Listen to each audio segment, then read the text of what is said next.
Hello, my name is Shrihari Raut. So I have created three functions, function 1, function 2 and function 3. So what it does is function 1 takes a value of integers, so arrays of integers, and it returns a triplet which has sum equal to 0, and these triplets are unique in themselves. They are not repeating. So I have used a for loop, while loop, else if conditions I have used, and I have appended the sum, total sum, which is equal to the target itself, which is 0, and it returns the triplets, the length of triplets, how many triplets it has, which sums equals to 0 in an array. The second function converts a Roman number into an integer. So have made a dictionary and have used this, assigned these variables for initially,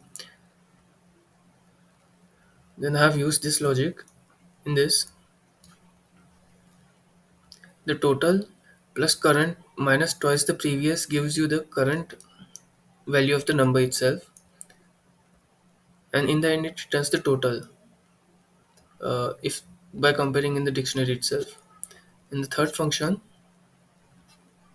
it gives you the maximum length of a continuous string in a given string. So we'll just run this function solve and let's see how it works. So it asks me for number of length of an array which is going to be tested. So it's 5. I'll just take a random number.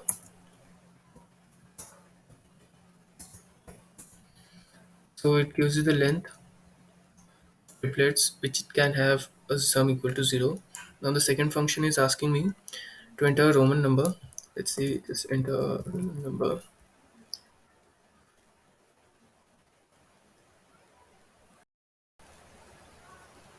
So here it is asking me to enter a Roman number. So I'll just type a Roman number. So it has converted into a Roman number. Now second one is asking me to enter a string. So I'll enter a random string and it will give you the maximum continuous length of a string that it can have. So it gives you 5. So this is how my programming is working. Thank you so much.